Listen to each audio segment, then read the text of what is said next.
তা জনাব প্রধান, আপনার কাছে আসতে চাই, গত 15 বছরে আওয়ামী লীগের যে বয়ান বাংলাদেশের ইতিহাস সম্পর্কে, মুক্তিযুদ্ধ সম্পর্কে, যেখানে কেবলই শেখ মুজিবুর রহমান এবং এর বাইরে তাজউদ্দিন আহমেদ থেকে শুরু করে জিয়াউর রহমান পর্যন্ত কারো বলতে গেলে সেরকম স্থান সেখানে ছিল না। এই মুক্তিযুদ্ধের বয়ান এখন কি দাঁড়াবে, সেখানে 72-এর সংবিধানের কি অবস্থা থাকবে, সে নিয়েও এই মুহূর্তে এক ধরনের মতবিরোধ শোনা যায়, বিশেষত বিএনপি এবং বৈষম্য বিরোধী ছাত্রদের মধ্যে।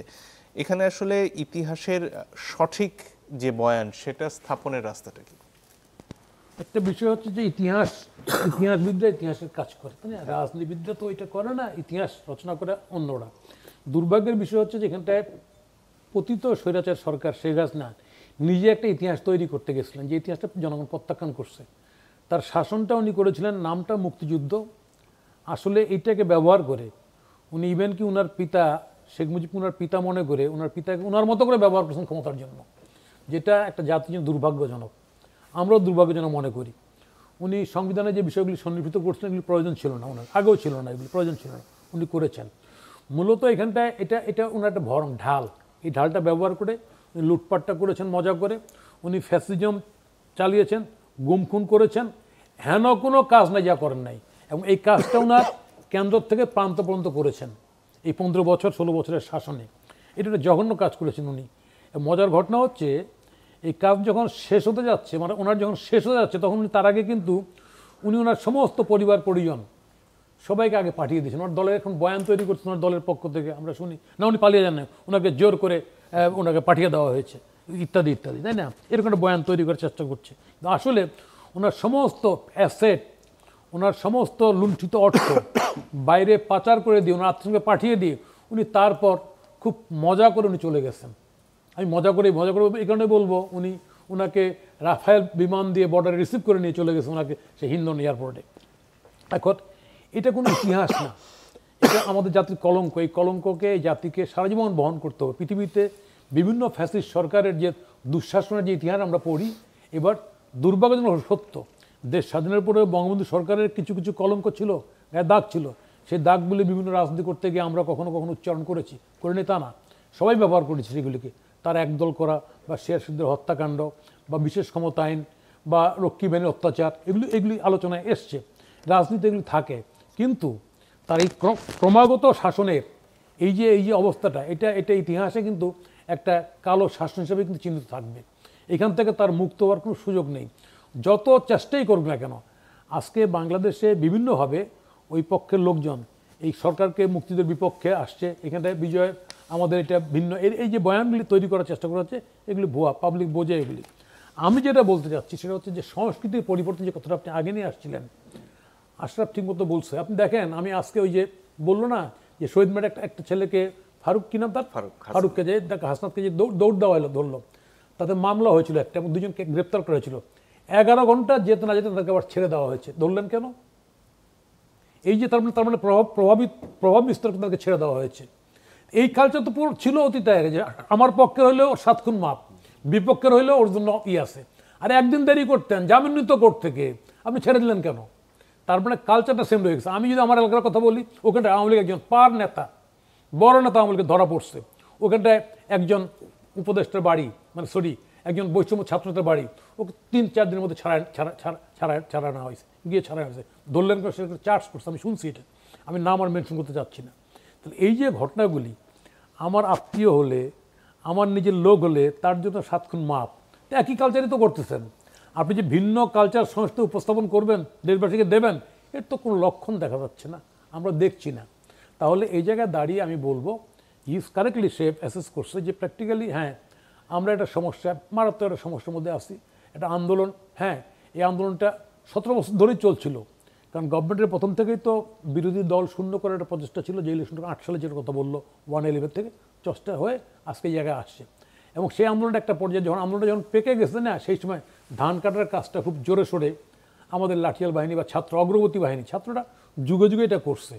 আমিও ক্লাস 9 থেকে 69 সালে একদম স্কুলে মিছিল নিয়ে বের হওয়া লোক, আমি তো ক্লাস 9-এ পড়তাম। তো পরে ছাত্ররা যুগে যুগে করছে, এটা তো বিশেষ কৃতিত্ব না, ছাত্ররাই করবে। কারণ ছাত্রদের নিজের ব্যক্তিগত স্বার্থ থাকে না, তখন ছাত্র থাকে জাতীয়, সেই জাতীয় দায়িত্বটা ছাত্র পালন করতে, অভিনন্দন তাদেরকে, ফাইন। দল করতে চান করেন, কোনো অসুবিধা নাই। আমাদের মতো আমরা দেশ স্বাধীনের পর মুক্তিযুদ্ধ এসে ক্ষমতার সঙ্গে থাকতে চাই লোক, আমরা ক্ষমতা থেকে আলাদা হয়ে দল করছি, আলাদা দল করছি, ভুল করছি, ভ্রান্তি করছি, যা করছি খণ্ডন করছি। কিন্তু এই যে না বলার স্পর্ধা আমরা দেখাইছি, আপনারা দেখান না। আপনারা কেন ওইভাবে ডুয়েল কেন এইখানটায় যে বলছেন না আমরা সরকারের বিরুদ্ধেও আছি আবার পক্ষেও আছি, live government, come to the street, আমরা ডায়ালগ করি, নতুন কি করা যায় আসেন। আপনি এই যে নতুন একটা কালচার তৈরি করতেছেন, এই কালচারটা কিন্তু আমার ধারণা দেশে ভালো কালচার তৈরি করার বিপরীতে একটা খারাপ কালচার তৈরি করবে। কারণ আপনি একই সঙ্গে সরকারও আছেন, একই সঙ্গে বিরোধী দলও আছেন, তাই না? আপনি গাছেরটাও খাবেন, তলেরটাও ঘুরাবেন, এই রাজনীতি বাংলাদেশে চলতে পারে না। এই যে তরুণরা যারা বেরিয়ে এসেছেন এই আন্দোলন থেকে, তারা তো এই দেশেরই সন্তান, এই রাজনীতিতে এই দেশেরই আলো হয় বড় হওয়া। এই যে রাজনৈতিক সংস্কৃতির পরিবর্তন, সেটা কি করার দায় একাই তাদের, নাকি এখানে যারা বর্ষিয়ান রাজনীতিবিদ তাদেরও এগিয়ে আসার তারা কিছু তো করার রয়েছে? যেহেতু তারা তাদের উপদেষ্টাদের বক্তব্য 53 বছরে বাংলাদেশে শুনে রাজনীতি relay race, it carries from generation to generation, from party to party. Leadership, এক লিডারশিপের রাজনীতি এক এক ধরনের হয়। ধরুন জিয়া যেটা প্রেজেন্ট করতে পারছে নিশ্চয়ই খালেদা সেটা পারে না, অথবা খালেদা যেটা পারছে সেটা পারে নাই, বা ভবিষ্যৎ বিএনপি সেটা পারবে কিনা, বা আরও ভালো পারতে পারে, এটা ভ্যারি করে ম্যান টু ম্যান। এখন এইটা আপনার এই নতুন প্রজন্ম যারা আসলো, তারা অ্যাজ এ হোল তাদের যে রিফ্লেকশন, তারা বলছে 53 বছর রাজনীতি দল কিছু করতে পারেনি।